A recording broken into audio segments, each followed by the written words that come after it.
You sometimes talk about a game being sort of the tale of two halves. Well, your first half was sort of the tale of two halves. Slow start, and then you finished strong to take the lead before the intermission. What flipped? What changed in there? Well, what I think, and I think I was figuring this up the other day. I've been involved in like 1,100 games or something. That's a lot of games to sit through.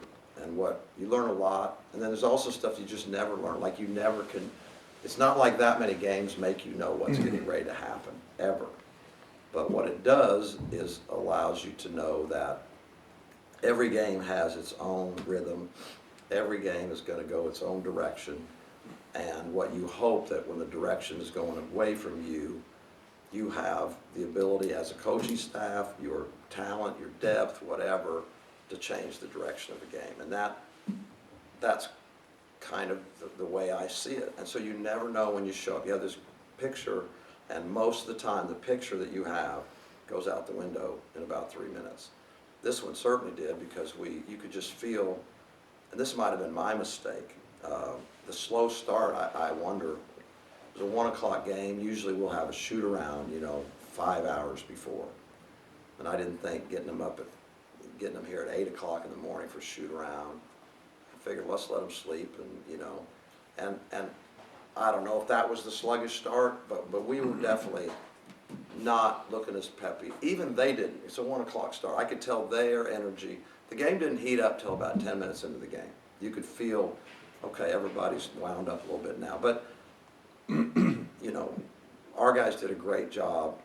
Early on, their defense had us on our heels. We turned it over, we were sloppy. When we did get a good shot, we were missing every good shot. We didn't get a ton. And they made us sort of change the way we were going to play subtly, kind of go to a different direction than what we thought we were going to do. They were, putting 2 guys in the ball screen on Kendrick. And obviously, we figured that out. And particularly second half, I thought we were in great flow. But the best, great teams win games when everything's going wrong on the offensive end. So these guys are really good. They're highly rated. They beat Michigan. They won at Miami. Their power ranking's high. This is a really good team, a really good rebounding team, a really, really good defensive team. And to pull it, change the game the way we did with that kind of start is fantastic. And it's such an important win for us, A, because of the quality of the opponent, and B, because, as I said, when your offense is struggling that much and you win, it's great. Everybody wins when they shoot all the balls in. You usually get those wins, usually. Well, their leading scorer is Green.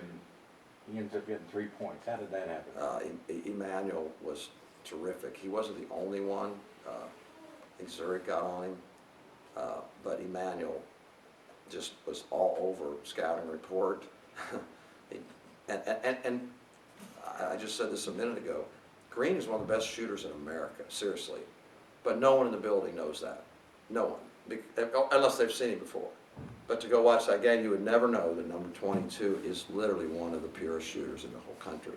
And if you watch film like we do, you're like, holy cow, this guy is different. And Emmanuel did such an amazing job. And there's so many areas where you have to be on point. Transition, off the ball, when there's a rebound, you got to get back. There's a lot of things you need to do to keep a guy down like that, because there's just so many opportunities to get a 3. But we did a fantastic job that way. Our bench, which I don't even want to call a bench anymore, they're just our players, because our bench, they're not bench guys, they're all starters. We got a whole bunch of starters. But we just have, it's obvious, we have the best depth we've had for years, and part of it, we didn't have the luxury with the limited scholarships, and then we had the injuries, so we never had depth, and now we have a team that this is such a great feeling. Is Kendrick's struggling. He's having the worst half of the year, I think, that he had. But you just know we've got other guys. Somebody's gonna jump up here and get it going, which they did. And then of course he gets it going, which he always seems to do. But we're not relying on 1 or 2 guys, and every time that doesn't go right, we're sunk. And we just got a lot of positives, and I just really enjoying this team. We're getting better and better. I love their chemistry together. I just feel like they're all in. You know, I think they're just really bought into winning and being a great team and sacrifice for each other. And I think it shows the way they share the ball and pick each other up, and they're a fun group right now. You mentioned, obviously, the offense played better in the second half, and Kendrick struggled in the first. I think he was 0 for 6, and he had a technical.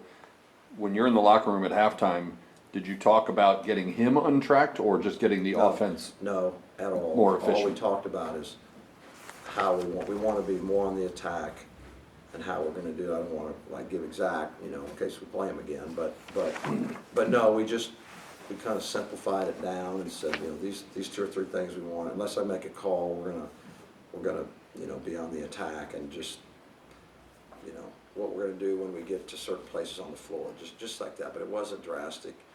It was more like we need to be more aggressive. The ball needs to move more. We need to be more aggressive in what we're doing. Not being tentative, and then staying away from the problem areas that they cause you to get into, particularly in the first half. So really, really good in that. You know, our second half was just great to me. Our guys showed a lot of toughness. We guard the ball this year very, very well with a lot of different guys. You know, one of the, if you could, you know, if you had a wish list, you're a coach, you know, what are the 2 things you'd wish for to be a defensive team? I guess first would be rim protection, you know, and we've got a number of guys that are doing a heck of a job over the course of this year. So we have rim protection, and maybe as or more important is you need a number of guys who can really guard the ball. The basketball, the era that we're in now, is about staying in front of the ball. You know, the era in the 60s, as you said, with the shorts, was the ball's pass.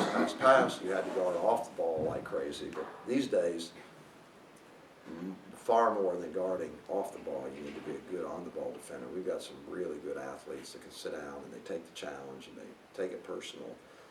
And I can't tell you what that does to my confidence every time the ball goes the other end of the floor and we're on defense. You've talked about the stumbles you had in a couple games early in the season. Are you surprised to be sitting here riding an 8-game winning streak? You know, probably I'd say both. You know, you always try to stay optimistic, but if you'd have said right after the last time we lost, you think you're getting ready to win 8 in a row? No, because we're not playing worth a darn right now. So no, but it's a credit to these guys. You know, the start, the adversity with a whole bunch of new guys could have easily been, well, you know, what are we doing this, and why are we doing this, and I should be doing this more, and he should, you know, all that kind of stuff. And it was the opposite. It actually was like, we need to buy in more. We need to be all about, you know, being single-minded. It actually helped us a lot, and that's because of their character, and that's why I know I'm a broken record, but I just really enjoy this team because they're united to win. There's a lot of unselfish things going on. Really, there's a lot of them. And some of these guys, the success they've had either here or other places, you know, it'd be easy for them to not really want to sacrifice. And that's what basketball, you're not going to be a great team if your team is not about sacrificing for each other. You're just not. Doesn't matter how much talent you have to have that. And this team has a lot of it, a lot of that. And that's why I'm enjoying this season so much so far this year. Zach and Michael were talking about the shift in the second part of the first half where things picked up and you took the lead going into the break. And they talked about the little sparks, and one of them that they mentioned was Kendrick's technical foul. Did you need something like that to sort of light the fuse? Maybe sometimes it does help, you know. I certainly don't want to give him credit for that. For, hey, what a brilliant move to get a technical, and so let's not do that. But, you know, at the same time, Kendrick's been through what he's been through in the last several weeks is, you know, I don't want to get all deep into it, but he deals with a lot of adversity, a lot of things going on in his life, and for him to, I've never seen a guy that could block out the real world from a basketball court like he does. I've never seen it. It's an incredible thing to witness firsthand when you know all the challenges that he's had in the last 3, 4, 5 weeks, whatever. And we have some other guys, you know, I don't want to get into their personal thing, that are dealing with some real emotional challenges, really. And on the outside, you know, you come to a game, just watch them, and but you don't know what some of the guys are dealing with in their real world life. And to watch them somehow just push through it, I just think it's, again, character, and it's gonna serve them well when they're out of here, because as we all know, it's a cruel world, and there's a lot of bad days and a lot of adversity, and if you have the wherewithal to just, you know, stay the course and not get off track, or not feel sorry, or not, you know, give in or whatever, and we've got a lot of that going on, really, and it inspires me, and it makes me, you know, try to work harder for them. You've talked about how you and your staff look at a stat sheet differently than we all do. I don't know if I said that. Did Well, I actually say something that? along those lines. Okay, I'm not sure. It's very easy for us to sit here and look at points. But go ahead, sorry. It's easy for us to sit here and look at points and rebounds, and you obviously see more than that. At halftime, you had 3 guys, both Weathers and Zurich Phelps, who were plus 11 or more. How important is that stat to you, and how much does that impact your rotation going into the second half? It impacts a little. We always look at it, but we also, in a short, you know, the short sample size of statistics can be very dangerous. Even long sample sizes sometimes, because you can skew them, but we always have to be careful of that. But we do look at it, and it does register with us, because sometimes, though, it's bad luck. You're in the game, you're playing great, but so-and-so over there just turned it over 6 times and missed 4 shots. Not your fault, but the thing says, hey, we were great when you were in. But, no, we definitely, we pay attention to it, but it's not gonna change, you know, it's not like we're gonna redo the whole half because of it. It's more of a mental note. These guys are really, you know, doing a good job, and but at the same time, sometimes it's the reverse of that. Like, they're already playing well. Let's make sure, you know, a couple guys, maybe they didn't have a great half, but they may bust out here and have a good second half. So you don't want to make them lose their confidence every time I don't play tremendous in the first half. Well, now I'm on the outs, and you know, trying to make sure. I haven't even looked at our minutes that well. I haven't had time.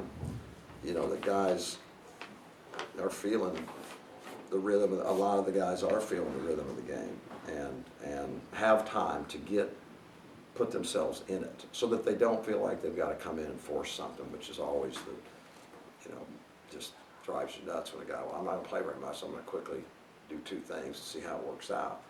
That's not winning basketball. And these guys are not doing that at all.